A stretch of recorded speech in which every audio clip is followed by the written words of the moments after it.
All right, so good morning to our community services officer training. Some of you are new, some of you are veterans, and I appreciate everybody's input, and everybody is welcome. Everybody is needed because community services is a very, very important one. Every training every year is a little bit different, so it's always worth checking in once in a while and attending this every year. I can only recommend it, of course. I've named this training a community serving the communities because community services, the clue is in the name. We are a community, we're a church community. We have made a decision together to serve the Lord. Our religion inherently gathers its name or has its name from being a community of Christians, a community of Adventists. We're working together. We're a crowd, and together we want to serve the Lord. So if you're one person trying to have a good idea and trying to bring this into to fruition, then of course that's great. But it will be difficult if you don't have a community around you. Sometimes the community that you're in is just not ready for it, and that is fine. But that's when you do more team building, and when you're actually tying those ties with your church and with your fellow brothers and sisters. So I would like to introduce myself. For those who don't know me yet so well, I'm Dr. Beatrice Castrati. I'm a medical doctor. I've studied in Germany many years ago, 2006. I finished medical school in Germany. And then right after medical school, I became a missionary and I moved to Albania with my husband. And I spent 9 years in Albania in the mission field. It was planned to be there only for 2 or 3 years, but somehow it became 9 years. There I was called to be the country director of ADRA Albania. I ran lots and lots of community services projects. I won many grants with my wonderful team there. And of course, it was a fulfilling time. We transformed communities and we really, really made a difference. We moved back to Germany in 2015 when my daughter was born. And there I worked a little bit as a disability assessor. And then we were called to serve in the UK. And I'm very happy to be here. I also have a master's in public health by Loma Linda University. And I'm still registered with the Medical Council, even though I do not practice medicine, but I'm working as a health and community services and possibility ministries officer for the NEC. And it's one of the best decisions of my life to take on this position. I'm very, very happy here, and I'm really feeling at home with all those like-minded people who really want to transform the world with me. Okay, we did get to know you, so thank you to all who introduced themselves and who told me about them, about you. To those who haven't done so yet, that you will have the opportunity later on in the discussion. And also, it would be great if you could drop me a line. You've seen my email address here. So if you could drop me a line, tell me who you are, what you're doing, then I definitely have your contact data and I can make sure that you're on the emailing list, because of course, throughout the year, activities will be announced to the offices, because we do a lot of announcements, and those announcements go usually to the pastoral team and the elders team. However, they get lots and lots of emails every day, and they will have to sift out what they announce in church. Otherwise, the announcement section in church on a Sabbath would be 1 hour long. So sometimes messages that I send out do not arrive in your inbox if I don't have your email address. So you have already registered with your email address, but you know what? Drop me a line with what you're doing and what you're running, and then I know you, and then I know where to put you, and then we can communicate just way more easily. Okay, what is community service? It's a very simple question, and again, the clue is in the name, serving a community.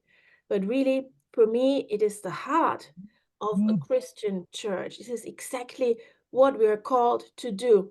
Of course, we're called to invite people to the church, inviting them in. But where did Jesus go? Did Jesus have a church that he invited people to? No, he went where people are. He went out there. He visited the people in their situations, and he picked them up and told them to follow him. So for me, community services is following in Jesus's footsteps, really going out there and being outside and reaching out to the people that really need our help. So for me, community services is not just a to-do list. It's not a list of activities. Oh, we would like to do this. We would like to have a social media campaign. We would like to wear t-shirts with a special message on. Those are all great ideas. But community service is actually serving. When Jesus served his disciples, he washed their feet. He got dirty. He touched people. He touched lepers. So this is what community services is for me. It is getting your hands in there. I do want to start with a wonderful presentation. I always give on the beginning of every presentation, to be fair, and it is called the Golden Circle. The Golden Circle helps you to understand how to get ideas and how to do your projects better, and to get inspired. So many of you have already asked me, they're new to this, they would like to start a project, they don't know exactly where to start or what to do. See, and this is what I'm going to address right now, because the Golden Circle will address exactly what you would like to do, how you want to do it, and why. But it is, as always, not so easy, because many projects are doomed to fail, because many people who run them only think about the what aspect of the project. Okay, so many companies just have a to-do list, but we do need to think about how and why we're doing things. This concept has been coined by Simon Sinek. He's a businessman. He's not an Adventist, but his ideas and his business ideas are timeless. And this is actually recommended reading for everybody also in the church who wants to run successful programs. So let's jump into it. So let's start with the what. So every organization and every project and every church, you know what you do, or you know what you're running, or you know what you would like to do in the future. Many people here, when you introduced yourselves, you already told me what you're doing. You're running a soup kitchen, you're providing meals for the community, you're growing food. These are all wonderful ideas, and it's a wonderful list of things that are needed and that you're actually doing. And this is great. But of course, it is not going to help inspire new ideas and reevaluate what you're doing unless you also address the other questions. So what is important, but it's not the most important. So in community services, the what is the mission statement. So I'm always asking, if somebody asks me for a project, I'm always asking, what's your mission statement? What do you want to do? So a mission statement kind of looks like that. And this is the official ACS mission statement of the church. ACS, Adventist Community Services, is the channel through which local Seventh-day Adventist churches address the needs of their immediate community, neighborhood, or city. ACS serves the whole person, which is known as holistic ministry, and the mission is to serve communities in Christ's name. So this is a wonderful mission statement, and it has several keywords in there, namely immediate community, immediate neighborhood, and city. Okay, this is where the difference lies. So because we would think, well, community services, doesn't ADRA do the same? Well, ADRA also does that. But ADRA is a global organization that serves around the world, but community services serves our neighbors. So wherever you're planted, wherever your church is, you need to look right next door, what is happening there. And this is where your mission are. So when you don't know where to start, look around the houses and check, do a little survey, take a prayer walk, or just walk around and look what is there around you and how you can engage, interact, and serve your immediate neighbors. And this leads us to the next question, the how. Of course, we need to think about how we're doing things. I remember in the beginning there was a question, how do we put Christ into our work? How do we continue with the outreach idea? How are we going to do that? We're already doing a very good project, but how do we bring the Christian aspect in there? And this is exactly a very good question, and a slightly more important question, to be honest, then what should we do? How communicates our differences. It helps us to make us special, because obviously the Adventist Church is very special, but we didn't invent the wheel. And often we are reinventing the wheel and we're doing the same thing that others are doing too. But what sets us apart? And we need to think about this. Of course, we need to think of what do we have in common with others and how we can cooperate. And I'm going to talk about this a little bit later.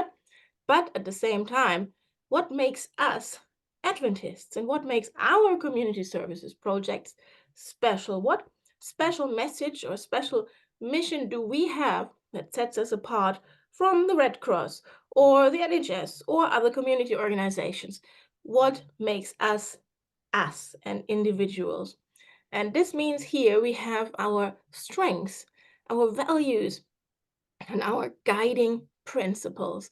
Okay, this is what makes us unique in the world. And of course, this is our vision statement. So I'm asking, of course, also for a vision statement. Anytime somebody is telling me about their project, I'm asking for the mission statement and the vision statement. And here the Adventist Community Services official vision statement is expanding the scope of community services, which means do everything you can and be innovative and do lots of things that other people haven't done yet, and means building collaborative partnerships. No tunnel vision, but actually building a partnership with other organizations around you and integrating education in leadership development. Now that is an interesting one. This is what sets the Adventist Church apart. So Adventist Church would like to have and would like to see community services projects that are innovative, that are new, and of course that are partnering with others. Partnerships are very important. Why are partnerships important with other community organizations?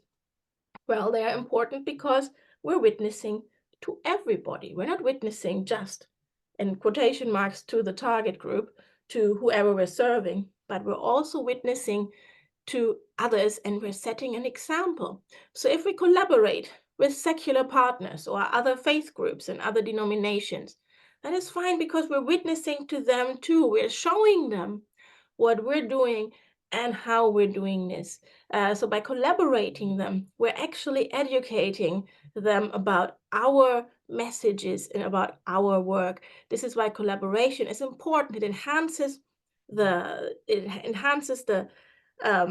image of the church, because the Adventist Church is very large, but not very well known for some reason. And I don't know why that is, but this is our chance for people and community projects and organizations to get to know us. And of course, the aim is that one day, when their people come to them and say, I'm looking for a special service, they will say, you know what, go to the Adventist Church because they have a fantastic program running there. And this is what we want. We want to cross-pollinate, and we want to actually profit from each other and help each other out, because collaboration and cooperation is essential in these times. And of course, integrating education and leadership development. This is important. Leaders create leaders. I know sometimes We say, well, this is my project, it's my baby, I love it so much. But you always have to think, as soon as you're developing a project, think, who will lead it when I can't? Who will, who will continue what I'm doing when I'm on holidays? Who will continue what I'm doing if I get sick? Who will continue what I'm doing when my term of service is over and I will become an officer in a different field? So we always have to think ahead, and whatever we're doing, we have to create leaders who can carry on the wonderful work that we're doing. And of course, include the community. Every community project needs to have an educational aspect as well. So just serving is great, but serving and educating is a little bit better, because what did Jesus do? Teaching, preaching, and healing. So he was teaching as well as preaching and healing. And this is what sets us apart. Now, we've talked about the what, and we talked about the how. Now it is time to talk about the why. The why is a very, very important, if not the most important questions. Many organizations and many projects don't really understand why they're doing it. Well, because the Bible told us so, because of the Great Commission. These are all very hazy ideas, but we need to really understand for ourselves in our hearts, why do we want to do what we're doing? Because this is how we can convince others of our ideas. This is how we win people over.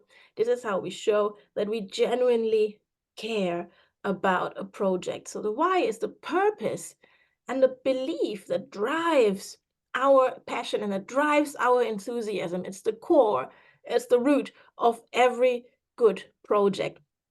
So the why really helps us to impact and to serve others.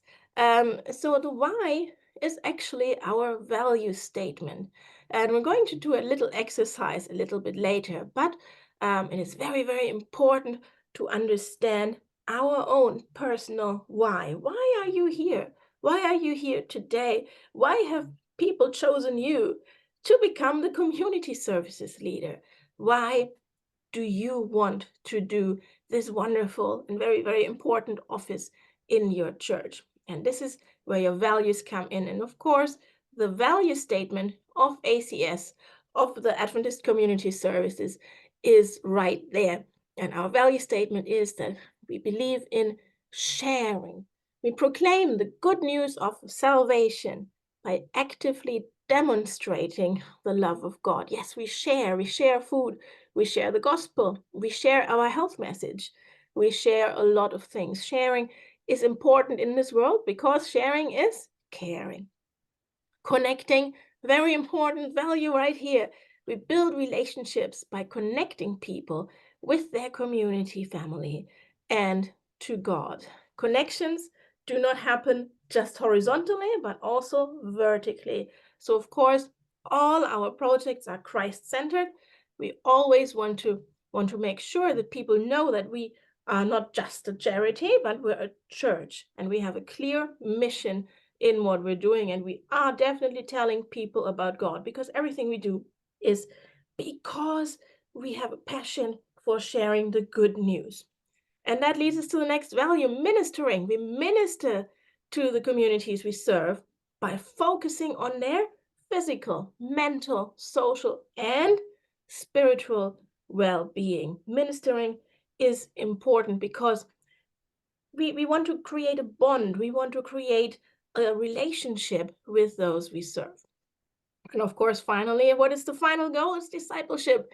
We empower and we engage members to serve their communities by teaching and mentoring and equipping them in holistic ministry. Holistic means the connection to God must not fall behind our wonderful ideas. And this is important. And this also sets us apart from ADRA, for example, because ADRA, this was my problem in Albania. We were not allowed to proselytize. We were not allowed to talk about Jesus. We were just allowed to do only the humanitarian work, which is very important, and which, again, indirectly highlighted what our church was doing, but it was very difficult to navigate sometimes. But now with Adventist Community Services, we can let it fly. We can talk about Jesus freely because this is what we're called to do. So just to sum this up, we do need to be sure about all three questions. What are we going to do? How? What sets us apart? And most importantly, why? We need the clarity of the why. We need to be crystal clear why we are here. And of course, the how, yes, that requires discipline, because the how is what makes us special. And of course, the consistency of the what. Everything that you say and that you do must be consistent with what you believe, because only like this the people will know what you actually stand for. So if the what does not correspond to the how or the why, then our projects are doomed to fail. Now, I do want to take a tiny little brain break, and I'm going to put a sheet in the chat, and you can look it over in the next 5 minutes. I'm going to pause sharing, and I'm also going to pause the recording. Here we are. Okay, so thank you very much for your wonderful contributions and for putting your value statements in the chat. I really, really appreciate that. And again, the worksheet is going to be shared with you as a handout later on. So let's move on. And let's move on to service. What is service? Service is a process. It's not a singular event. And I can't stress this enough, because I get contacted all the time. Oh, can you support us? We have an event. We want to have a party. We want to have a feast. We want to have a picnic, which is amazing. It's an outreach event, but it's not community service, because it's a community event. And we're not event managers, but we're project managers. We are managing continuing, transforming service among the community. And the process starts much, much earlier. Again, it doesn't start with our to-do list, and it doesn't start with our list of things that we would like to do for the community, but it starts right here with us. It starts inside the church. It starts with the church revival. Okay, with inspirational messages. You're going to share your values with your church members, with your team. You visit, you pray, you coach your other colleagues and your other church members in the church, and you build your team. And then when you have a team, then you can say, yes, we want to do this. This is where it starts, with a church revival and with building your team. And only then we can continue to witness. Okay, witnessing is important. We do want to witness. We want to make the church known, because yes, we can start with a project, but if nobody knows who we are, nobody's going to come, right? People will say, well, who are these Adventists? We've never heard about them. No. People need to know who we are first, and we need to witness and make ourselves known, have a name and a respected name in the community, and then we can start our community service. And of course, Jesus did mention it in Matthew 25, what community service is: clothing the naked, welcoming the stranger, visiting the sick, visiting the prisoners and the widows and the orphans, refreshing the thirsty, comforting those who are in trouble and who are bereaved. So here are plenty of new 21st century relevant ideas. Okay, food banks, yes, unfortunately in this country at this day and age they shouldn't be necessary, but they are. But also people are in need of counseling. So I'm just talking about a loneliness project to help people who are lonely. Okay, then of course bereavement care, very, very important these days, because lots of people have lost people in the past years only. Then of course we have a refugee crisis all the time going on. Everybody needs help, everybody needs counsel. So there's plenty of things to do, but they start in the church with a revival, then they continue with witnessing, getting people to know us, and then we can run our community services projects.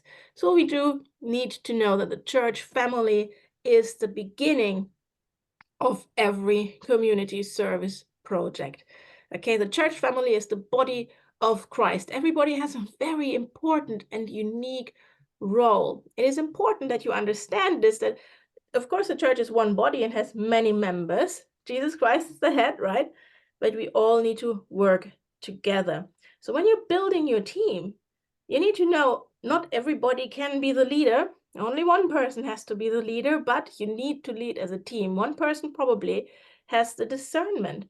One person is really good at connecting and doing the collaboration and looking out for other community organizations and networking. One person might be really good at keeping an eye on the finances. So build your team based on people's strengths. All right. So it is very important to understand who you're working with and what members can contribute to your team. Never forget, whoever it does not really fit or doesn't seem to fit in your team, you know what? Their role is just as important because they can pray for you. They can lift you up and they can encourage you to continue your good work. So it is important to actually assess your members. Again, lots of people have been thrown in the deep end and they say, I feel all alone. I'm the new officer in community services. I don't know how to start. Well, build your team. Start with your church. Make sure that everybody understands what you want to do.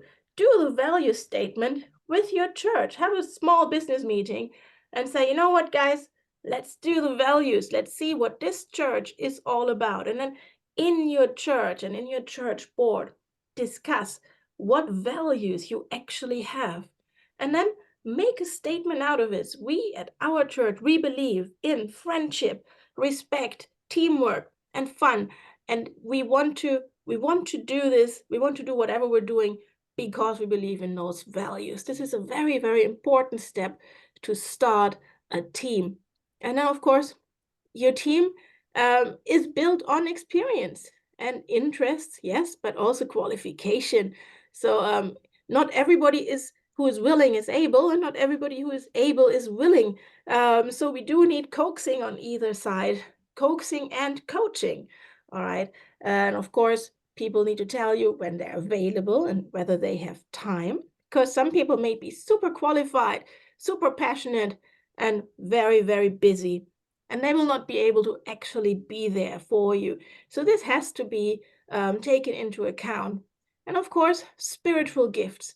People have different spiritual gifts, and we have a worksheet there as well, and a strength assessment. People have different strengths they probably never knew about. Okay, and prayer. So we need to empower our church members, our team, our brothers and sisters to take part in our vision. We need to have our own vision, share this vision and communicate it, and then assess who we can take with us on this journey.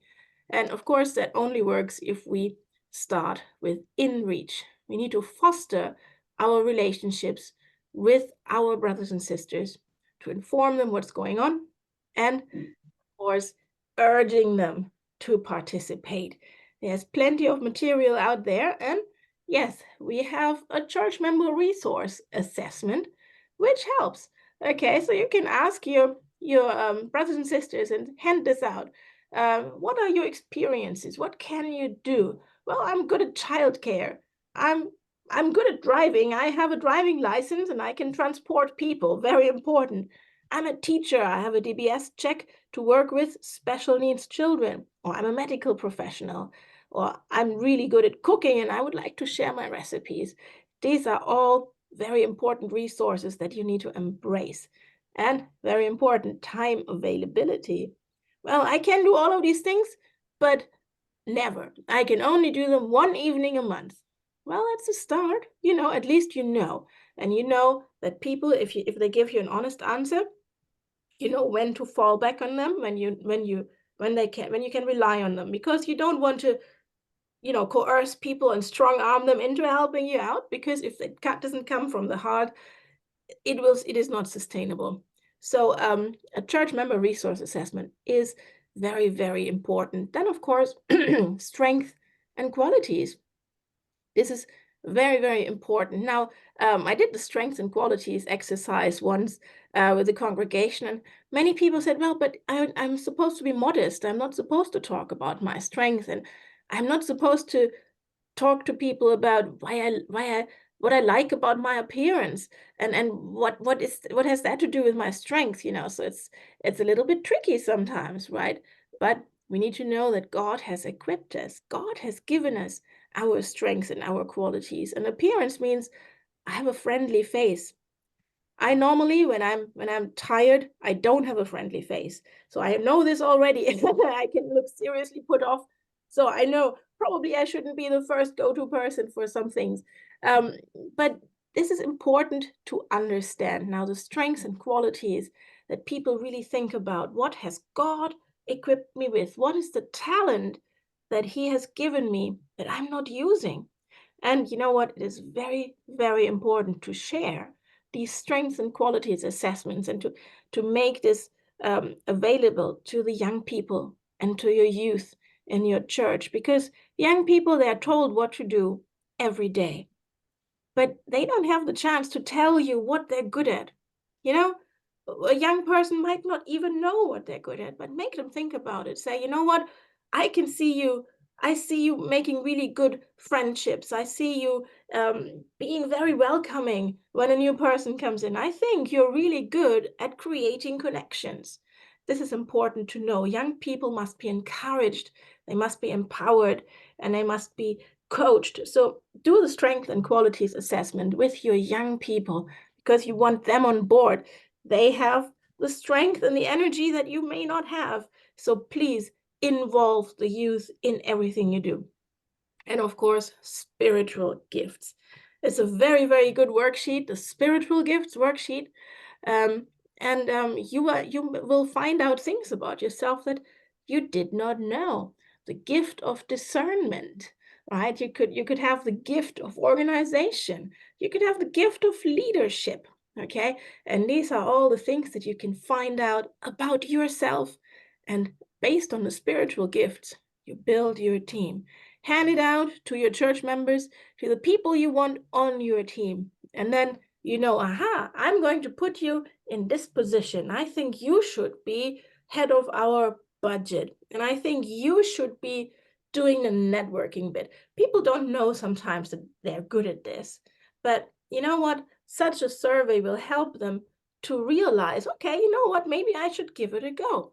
And this is where we want to do, where we want to go. We want to encourage people to be passionate and enthusiastic for community services, because I'm telling you, once you volunteer, once you get people in the team, it is very, very difficult for them to stop because it is such a fulfilling work. It is so wonderful to do it. And of course, if you feel, I'm not good at anything, I'm not great at this, I'm not great at that, I can't do this, oh, this is all too big for me, maybe I'm the wrong person for this, always remember what the Bible says. You will receive power when the Holy Spirit comes on you, and you will be my witnesses in Jerusalem and in all Judea and Samaria and to the ends of the earth. Jesus told his apostles, they were all sitting around the table sadly thinking, okay, well, what do we do now? Shall we go back to our families and our old jobs? I don't know.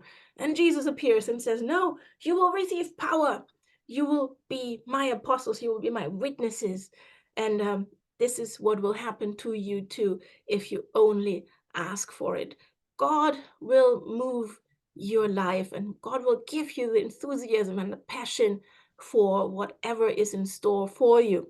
So the activated church, okay, if you activate your church, is the hope for the world. We can transform the world by transforming communities. And if we follow the Holy Spirit's lead, okay, because the leader in every project is not us, it's the Holy Spirit. And if we follow the Holy Spirit, then we cannot go wrong and our lives will change. So you need a core team, all right?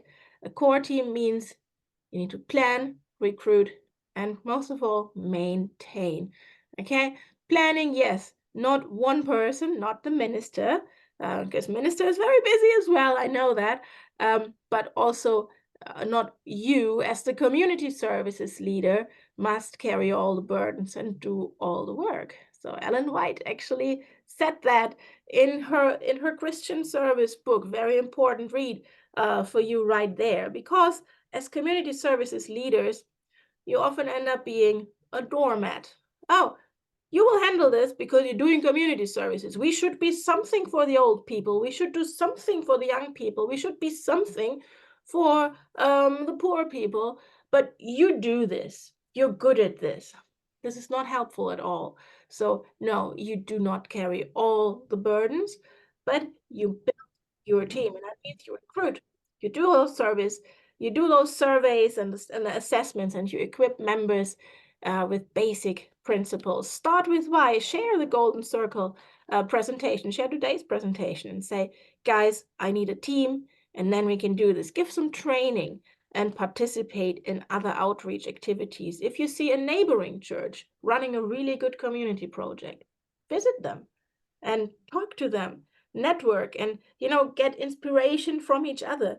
And this is how you can actually get inspired also, and can inspire your team. So it is really important to build your team around you. And then, of course, maintaining the team.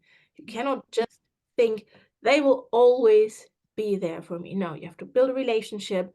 You have to make sure that everybody is happy to be on your team. Okay. You will have to maintain relationships and not take people for granted, but you have to actually make sure that they still love following. Now, of course, a team is important, and maintain it also well, and do some good practice, which means make sure everybody has a DBS check, because eventually down the line, you will work with vulnerable people. A DBS check is mandatory for any community services projects. Okay, you need to vet people. Are they in good standing? Are they okay? Are they tithe payers? So these are things that you need to do in terms of recruiting. Okay, do some good practice work there as well. I will talk about this a bit more later on. I want to move on and share with you the goals of the Adventist Community Services worldwide. The goals are important because finally the goals are the what. Okay, the goals are the footwork, the groundwork of everything we want to achieve. So we will talk later on about the logical framework. The goals are the impact that we want to have. So not just the outcome, not just the results, but the impact. And then you'll find out what that is in a little bit. So let's go through the goals. Of course, an interdepartmental approach.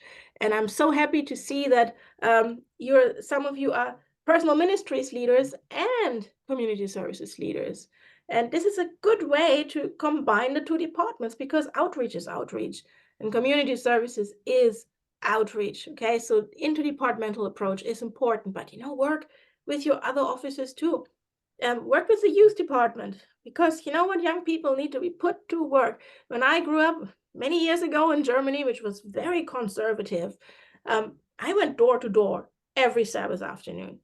This was our youth activity. Okay, yeah, sure, we went bowling once a year, but we went door to door too. Okay, so this is where young people need to be put to work and make them feel needed, make them feel wanted, and make them feel they're part of something bigger than themselves. Work together with the women's department. Women can do anything. Women are great leaders, great professionals, and please fall back on this wonderful resource. The Pathfinders, obviously, one good deed a day. Yes, you need the strength and the manpower for many things. Please involve them in your ministry. All the other ministries that you have filled in your churches, they can work together with you. And it is very, very important to connect them all, because tunnel vision and community services do not go together. And of course, identify the social needs of the local community. We will talk about this as well, just in a little while. Disaster response. I mean, in Leicester, you mentioned you would like to respond to the flood victims. And this is important, yes, but work towards long-term solutions. How can you empower people to get out of their predicament, and how can you work on your church to respond better and faster next time a disaster strikes? Yes, so become proactive and not reactive, because disasters are just around the corner, because we are looking at a changing world, and this is what happens. All right, so we need to be ready for whenever disaster strikes. What other goals do we have? We have building collaborative partnerships with community leaders and organizations, providing channels of mutual growth and action. This is important. Sheffield Cardinals Church, who was community services leader, also a lady who was part of the local sickle cell anemia group. Very, very important collaboration here.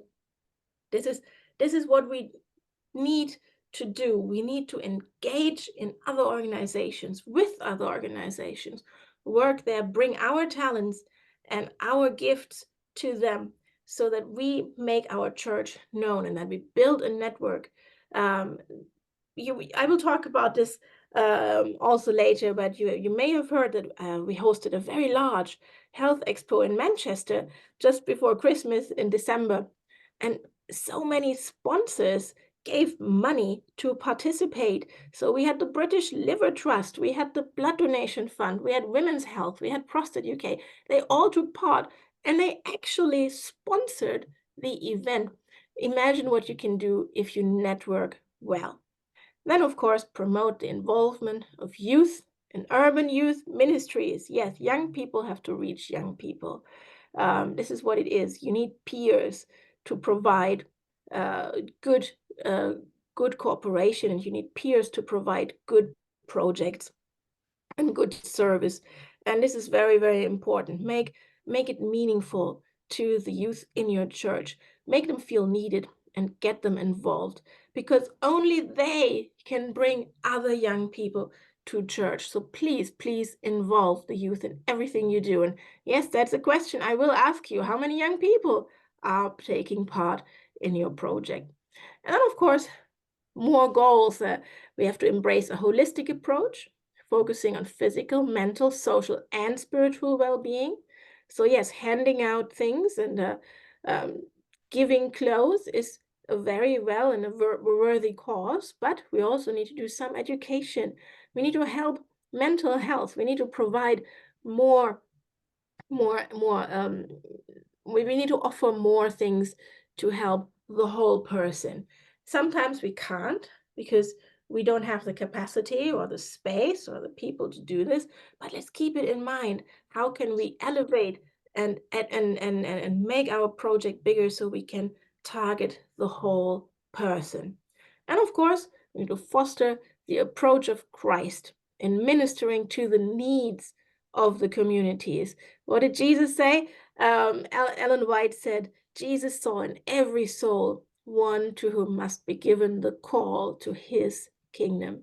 He reached the hearts of the people by going among them as one who desired their good.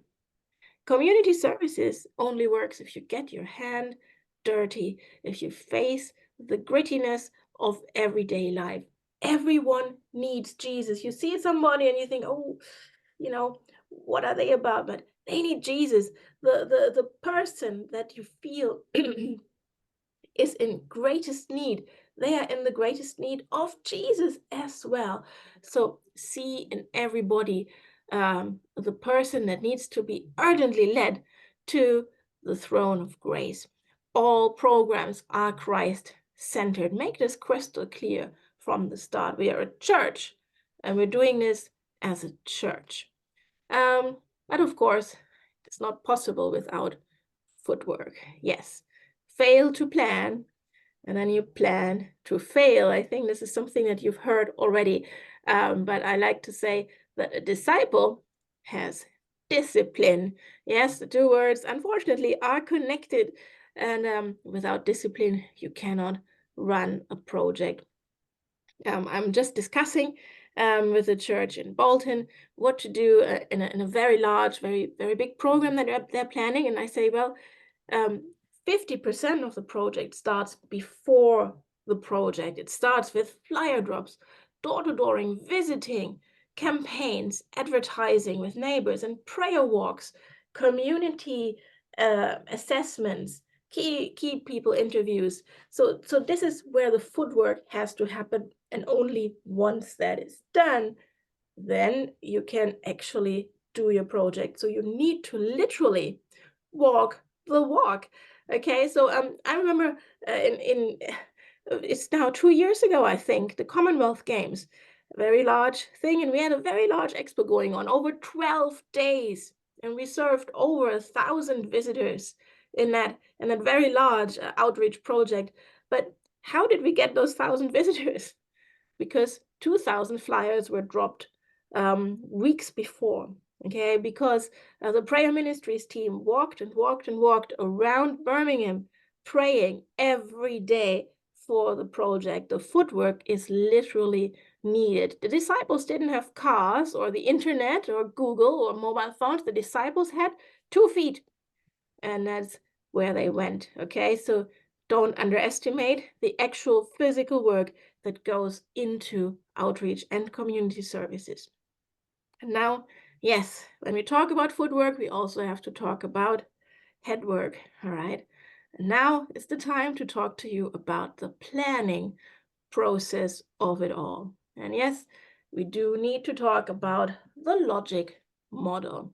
And I remember last year we gave a very good grant writing workshop, and Pastor Jeff Cousins actually presented, Dr. Cousins, he presented on the logic model, which models also the approach of the apostles. So those grant writing videos, because those Zoom meetings were recorded, I can make available to you as well at a later stage, and I will tell you more about it later. But let's talk about the logic model today. A logic model has different elements that you just need to think about. So that you need to start with the impact. Start with the why. Why do you want to do this? Because you want to transform a community. The impact is very easy to determine, because you think, well, what do I want to see in this community? How do I want this community to be changed? And you can do this very simply. You can ask yourself the miracle question. So imagine yourself going to bed at night, and overnight a miracle happens. A miracle happens that the community that you're serving is completely transformed. What is the first thing that you see when you wake up in the morning and you look out the window, that you notice that your community has changed? And this is where you can determine the impact. Do you see people smiling? Do you see people healthy, walking around? Do you see houses clean? Do you see people greeting each other, people being nice to each other? All these things. Do you see people on the streets? All these things that you want to impact in your community, this is where you're headed. It doesn't have to happen overnight, but this is where your project is going to lead over a period of time. So the impact is the total transformation of your communities. And the outcomes are not the same as the impact. Excuse me. The outcome is what comes out. You have a machine, a black box, and some miracle machine is in there. You put something in, and something else comes out. So that's the outcomes, okay? The outcomes are, of course, disciples. This is why we're here. We want to lead people to Christ, and we do want to produce disciples. We want to have more people transformed by the gospel call. The inputs, none of the impact or the outcome are possible without the inputs. So what are you putting into this project? And this is the list. Yes, you need the volunteers. Obviously, you need the manpower to do these things, but resources as well. Resources are, of course, literature, flyers, things, okay? And money, yes. So what you put in your project will come out as disciples in a transformed community. And only then you think of the activities. What could you do? You could run health expos. You can run family life seminars, grief recovery projects. You can run addiction recovery evenings. So there are plenty of things that you can do. There's many activities, and I hope you come away inspired with plenty of ideas. But those ideas only come if you think about what impact you want to achieve. Now, outputs are not the same as outcomes. The outputs are what you actually produce, okay? It's books, posters, flyers, social media campaigns. This is what you're actually producing. This is when you can prove that you've done the footwork, okay? An output is your evidence. Outputs are photos. Outputs are videos, because if a tree falls in a forest and nobody hears it, did it happen? So outputs are very, very important. You need to know how many flyers you've produced, how many books you've given away, how many photos you've taken, how many visitors have you had over a certain period of time, what was the demographic of those videos, of those visitors. This is outputs, and this is your evidence. So you do need to keep track of your outputs. And evaluation.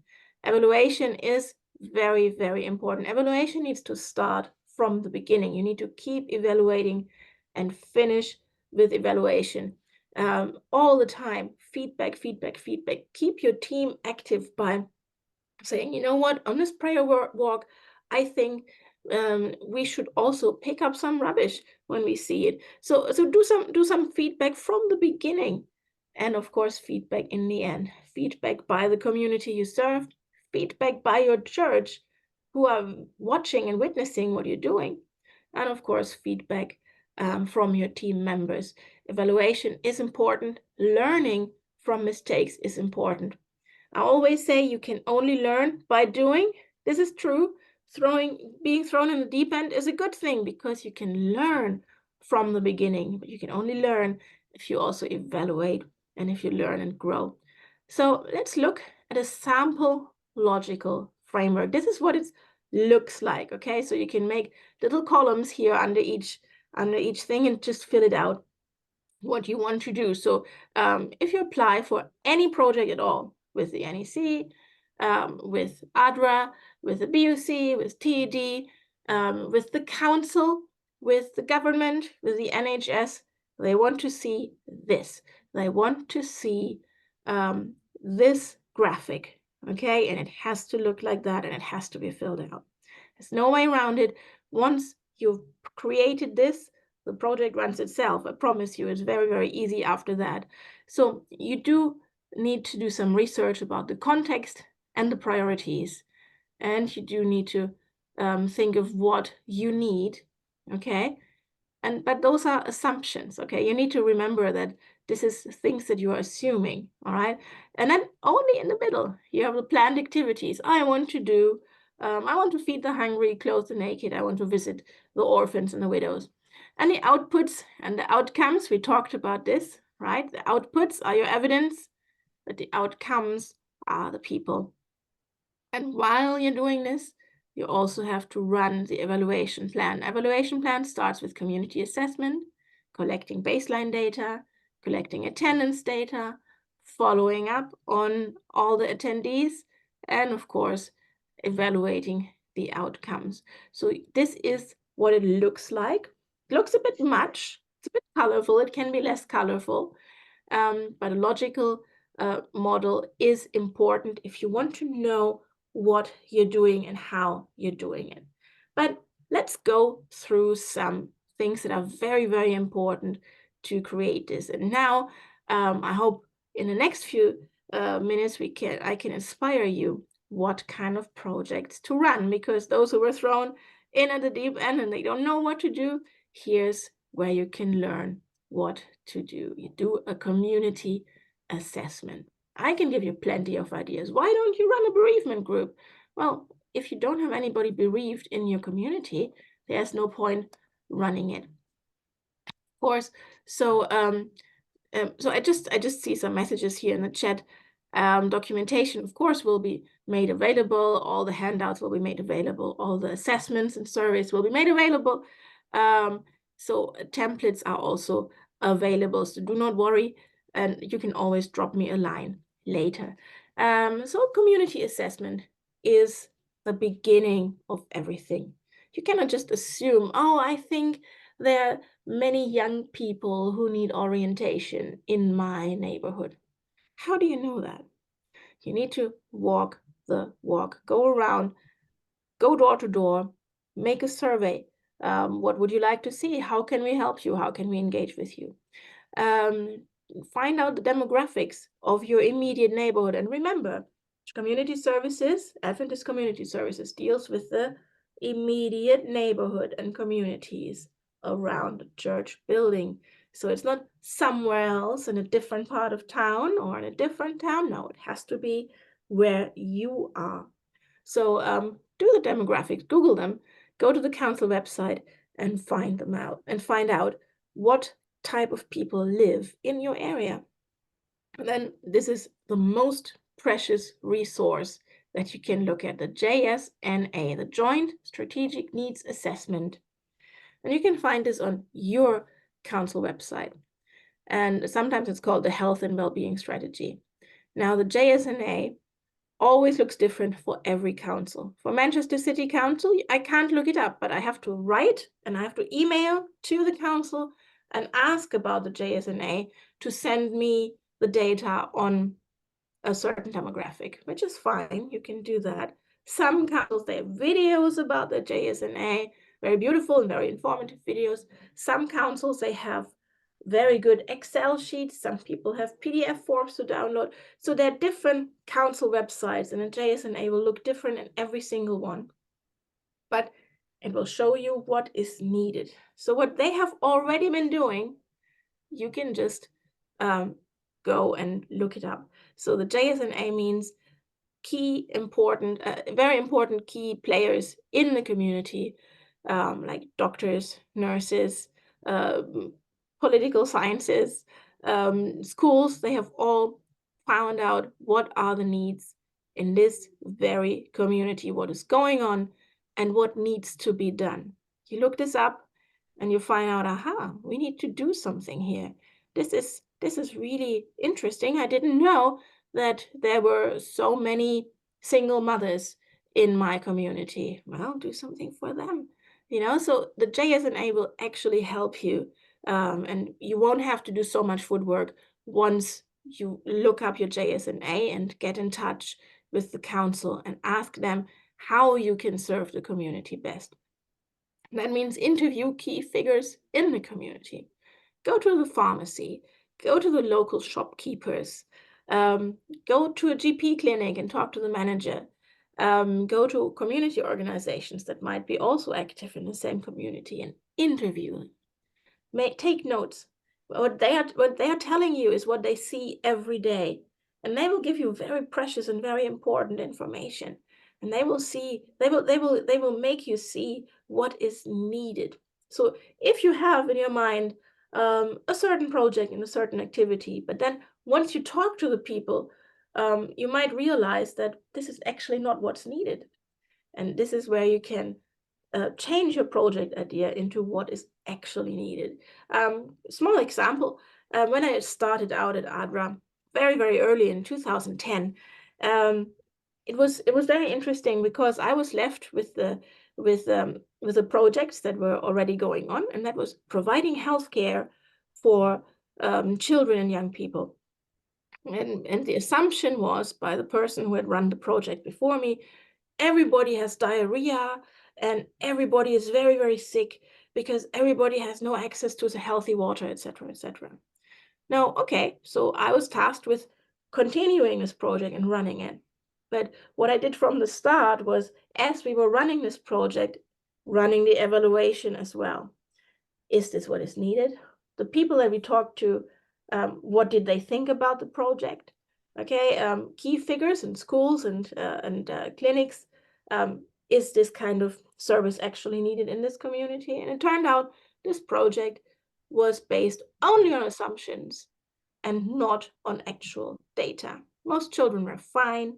Everybody had access to safe water, but what they needed was education for mothers, how to handle sickness at home, because many children had feverish infections and parents just didn't know how much paracetamol to give or what to give and not to give aspirin. So all this education, all this bad project that I inherited led to a very good project. Why? Because we did the evaluation and we talked to the people.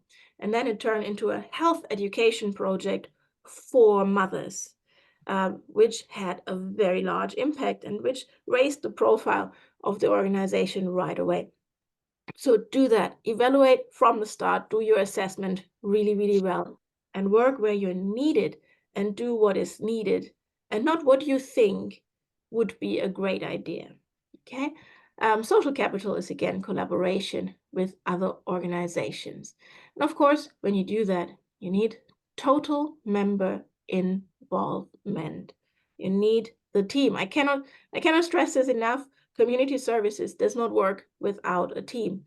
TMI, total member involvement, also means your project has to be transformative. It has to transform communities, not just change communities or meet a special need, but you want to transform people's lives, right? It has to be meaningful.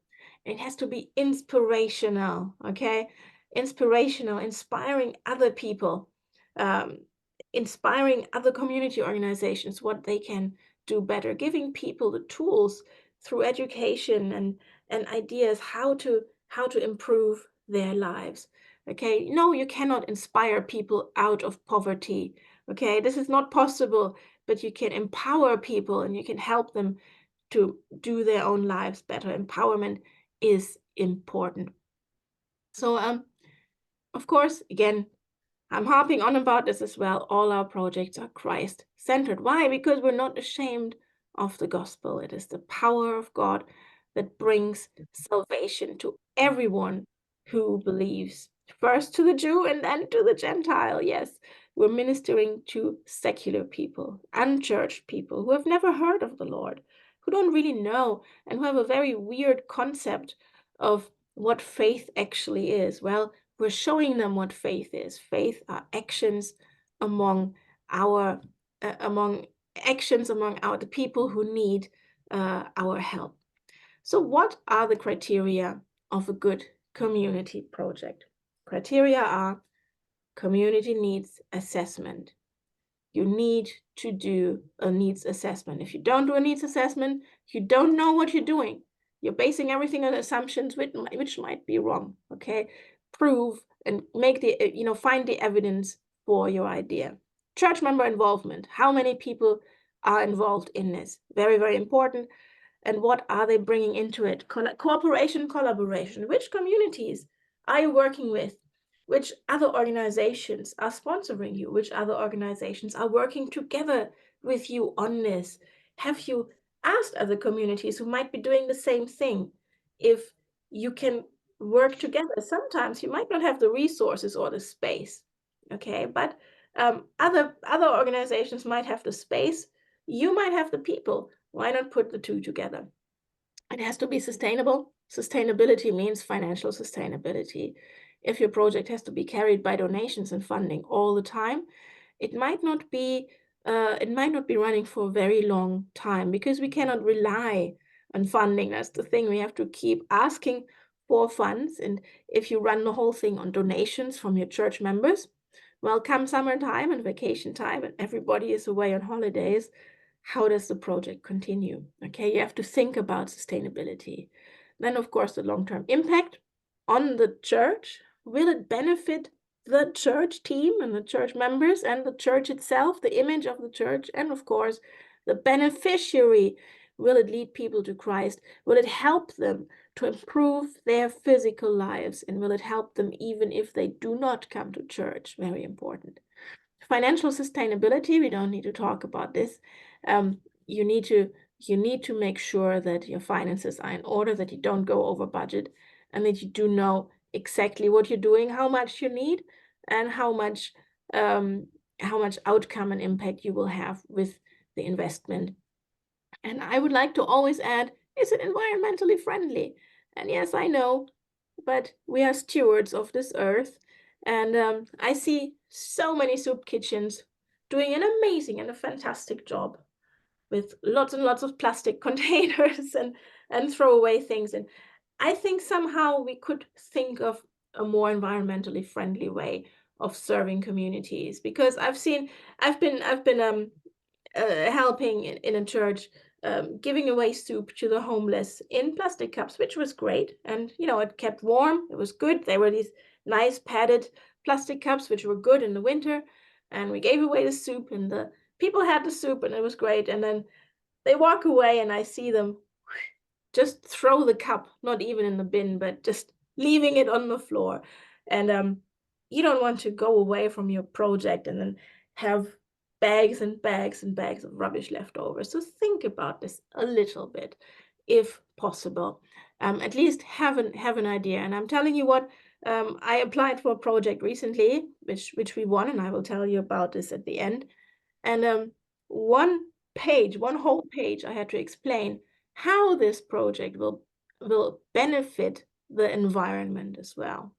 So councils will want to know how you're protecting the environment by whatever you're doing. So just have it in mind. Maintenance and follow-up is important. So if you have visitors, if you have people who are running this, who are coming to your project, if you have beneficiaries, you need to build relationships with them.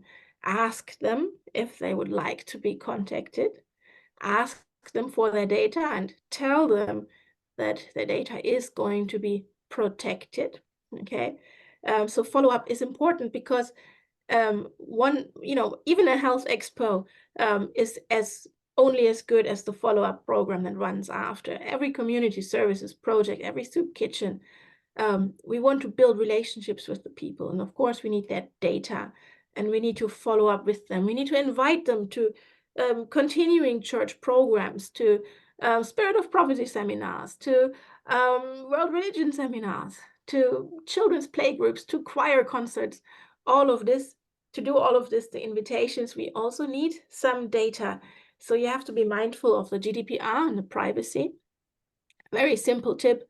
And I know you all know this, but I've seen it happen. When you put people on a mailing list, which is fine, put them all in blind carbon copy, not in carbon copy, so that everybody sees their email addresses. I know I say something that is very known, and why are you telling me this? Well, I've seen it happen.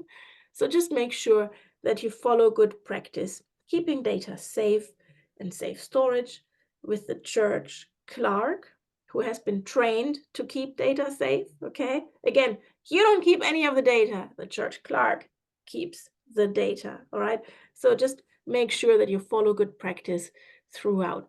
Now I think it's time for another brain break, and I think I can give you a little bit of work to do, and you can just go ahead and turn to Google and look up for your own city, where you're coming from and where your church is located, the JSNA. All you have to do is write JSNA and your town, and something will come up. And in 5 minutes, so at about 10 to 12, a little bit, 8 to 12, 7 to 12, we will reconvene, and you will tell me what you have found out. Sometimes it takes a bit of Googling and a bit of researching, okay? But just try it. Find JSNA and your town or your part of town, and then we will see where the needs in your town are. Okay. And I'm pausing the recording again, so we can all talk and share. Sorry, can you repeat that again? I will also put it in the chat as well. And I'm going to show you here the JSNA of Birmingham. And you can have here central, east, north, southwest, and it's kind of the same everywhere. So you have here your population, 20.1% of Birmingham's population. The average age is 35. It's a good age, young professionals, right? And then you have here the demographic. but you also have life expectancy. It increased, which is great, but this is what you found, and this is also what shocked me, because this is the UK, this is not a developing country, but we have here more than half of all deaths occurring before the age 75 years is not cardiovascular disease, it's not cancer, it's infant mortality. More than half of all deaths before the age of 75 is infant mortality. Now that sets our services and our project into perspective, because we are targeting, we love health expos, right? I'm doing health expos all the time. We're targeting the elderly with their cardiovascular diseases, cancer. We're doing healthy nutrition, all of this. But what are we doing for that? Infant mortality, I have already 10 ideas what needs to be done. Bereavement groups, education for parents, working on the poverty and on the access to healthcare, communication, signposting, safeguarding. There's so many issues right there. We need to actually do more research. What are the causes for infant mortality? Is it infectious diseases? Is it non-communicable diseases? Probably not. Is it violence, right? So is it neglect? We don't know. So we need to do more research here.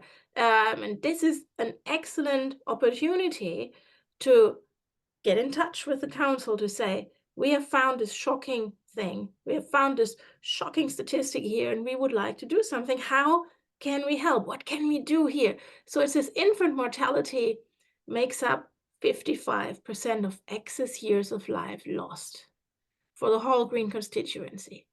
This is crazy. Okay, so we need to urgently intervene there.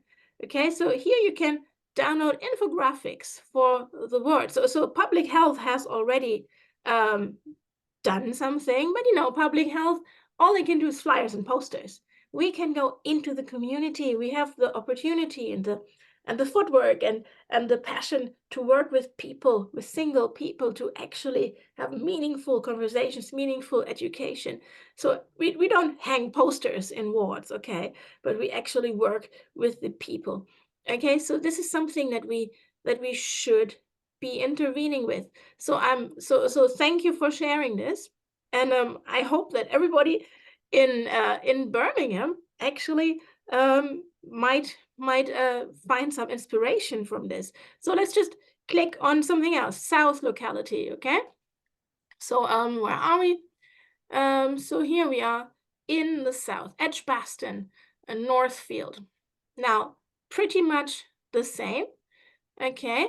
So life expectancy increased slightly.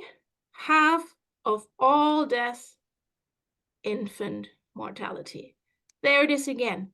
Okay, where else do we want to go? Do we want to go in the north? Let's go check out the north, okay? And we find here lung cancer, coronary heart disease, main causes of early death, but again, Erdington, infant mortality, 23%. So this is something that we didn't know before, right? Our assumption was, well, the usual cancer and heart disease. But this is something new. This is something that we didn't know. So this is where the JSNA helps you to actually understand what is going on in your community. And the JSNA also gives you the addresses and the community organizations that are working already in this. And the next step is give them a call. We are community services from the Adventist Church. We have a very special message. We have health resources. We have community services resources. We can apply for funding. What can we do to help tackle this problem? So very simple. If you can't tackle the health problem, do a bereavement group for everybody who has lost a child. This is terrible. This is the worst. I don't even want to think about it. So there are so many things that are possible just bouncing off this kind of information. So let's continue with our slides. Hang on. Oh, Sorry. Still need to figure this out. Share screen. Hello. There we go. Okay, so you found out the JSNA for your city. We found out the shocking information, and I'm sure if you find more about infant mortality in the UK, you will find similar statistics in your areas as well. So there we suddenly have a wake-up call. We have ideas about, but food banks, yes, they're needed. Why? Because why do children die? Because they get sick. They don't have access to healthcare. They're poor. They have no their parents are overworked, overwhelmed. We don't know what's happening here. So we do need to find out and take action. So of course, how do we take action? And yes, we mentioned the word funding a few times. And of course, growth is a mindset. So anytime you think, well, I have this great idea, but we don't have the money. Well, think first of the kingdom of God, right? So let's read Ephesians chapter 3. To him who is able to do exceedingly, abundantly, above all, that we ask or think according to the power that works in us, to him be glory in the church by Christ Jesus to all generations forever and ever. So yes, growth is a mindset. If we feel that we don't have the money, that's not where it starts. Remember how a good community service activity or project starts? It starts where? It starts in the church with revival. It starts with planning. Okay, it starts with team building, and only there. Okay, so here we remember, okay, where do we start? We start inside the church. We start with praying about what we want to do. We start building our team according to qualifications and availability. We start with visitation, with prayer walks, with the footwork. We start with all of these things that are very, very important. And then we continue where? We continue with a logic model, okay? We do need to do some work here. What do we want to do? How do we want to do it and why? Okay, so we do need to actually put in the work before we start with a to-do list. Okay, yes, we have ideas now that we have found our JSNA. Okay, we have great ideas, but at the same time, how do we put them into practice and what will set us apart? And then, of course, why do we want to do this? Because we're shocked? No, because we have compassion, because we want to develop friendships and relationships. We want to help people and empower people to take ownership of their lives and to take control. We want to help and we want to serve others. Okay, this is the why. So it starts with your mission statement, with your vision statement, and with your value statement. This is where everything starts. Once you have all of that, you can apply for funding. And once that project stands on those feet, I promise you there will be good funding available from councils and also from other organizations and a little bit from me. So here's a little tip about, I know I get asked for support a lot of times. Now, the problem is the church supports, but with the support of the higher organizations. And that is BUC, TED, ADRA as well, because the church does not provide a very large budget, but it provides an outreach budget for all the areas, which is quite large. So you have to be smart about it and just write your project in a way and write your proposal in a way that we know exactly what is going on. There has to be a red thread. It has to make sense from the beginning to the end. The footwork and the work has to be done. And then funding is possible. Not all the funding, probably. Maybe not this year, but maybe next year. But, start small. Start with your team. Start in your churches, and then we can talk about it. In the meantime, good practice is needed, okay? Always, whatever you do, apply good practice. DBS checks are necessary. Okay, so everybody who is working with people in community services, be it food banks, social markets, be it toddlers groups, obviously, have a DBS check. Just make sure your church clerk is on top of it and you get a DBS check, because in community services, especially there, you will come across vulnerable people. You will come across people with learning disabilities. You will come across children.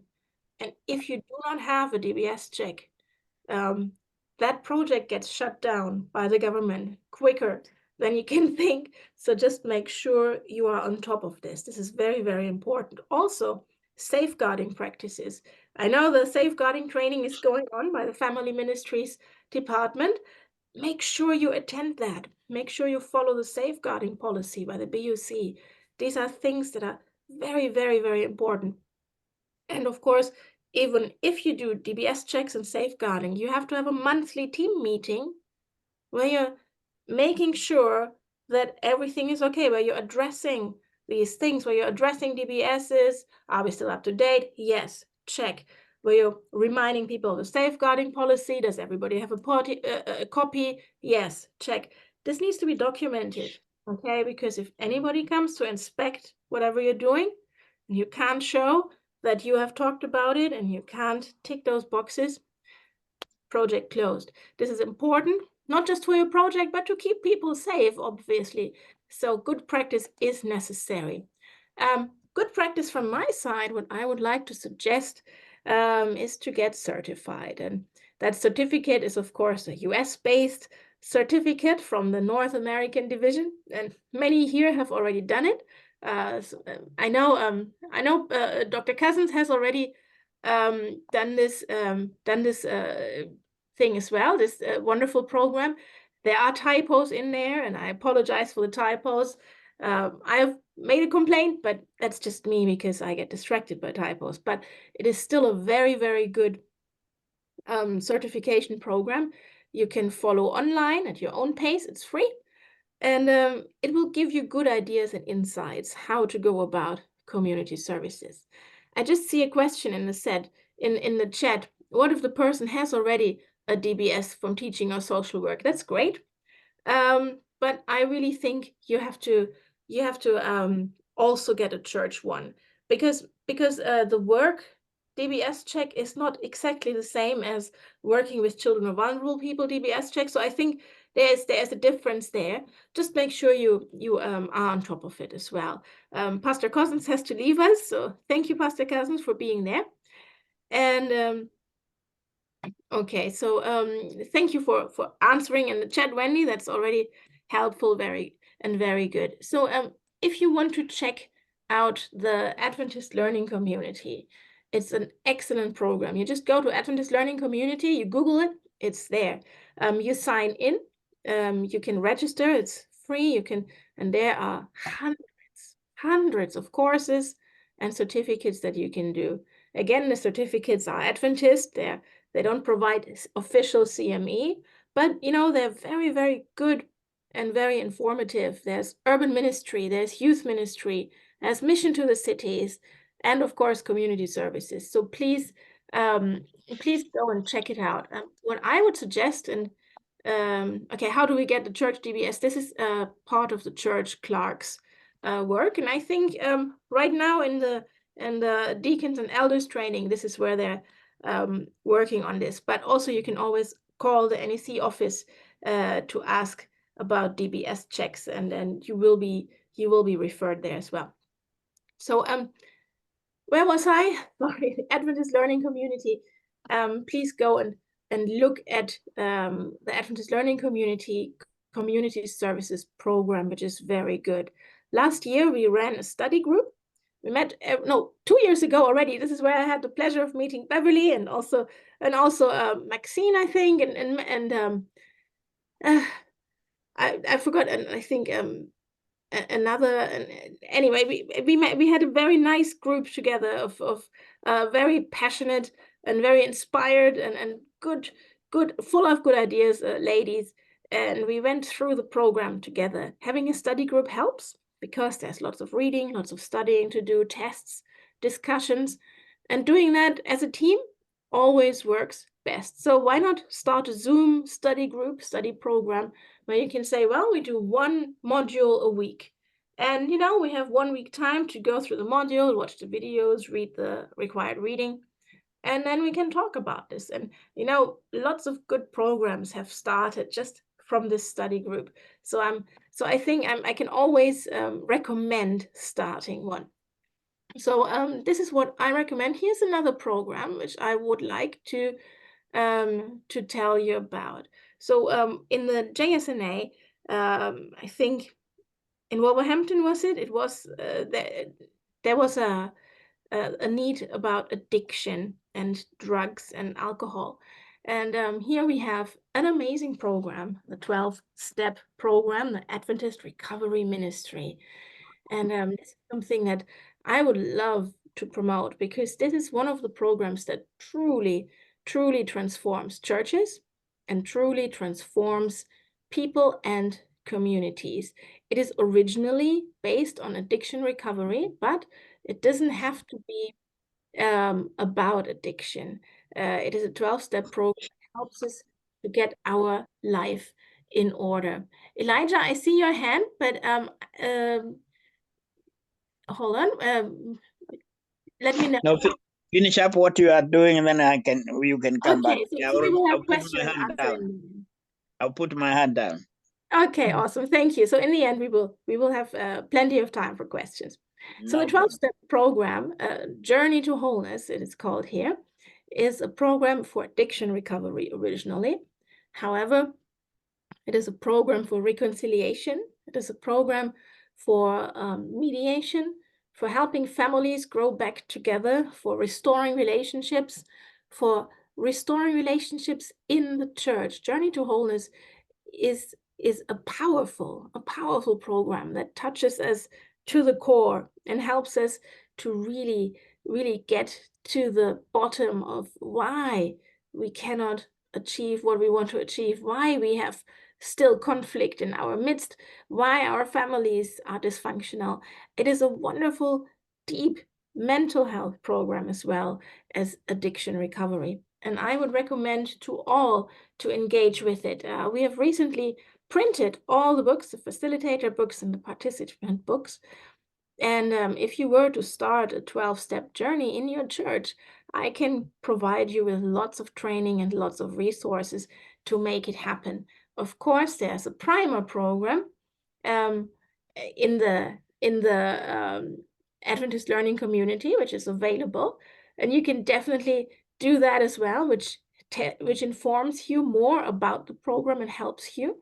But I can do one better. I have invited the lady who is promoting and training this program, Dr. Katja Reinert, and she's from the General Conference, and she will come here to the NEC in July. We haven't got all the information yet, but information will be sent out to you.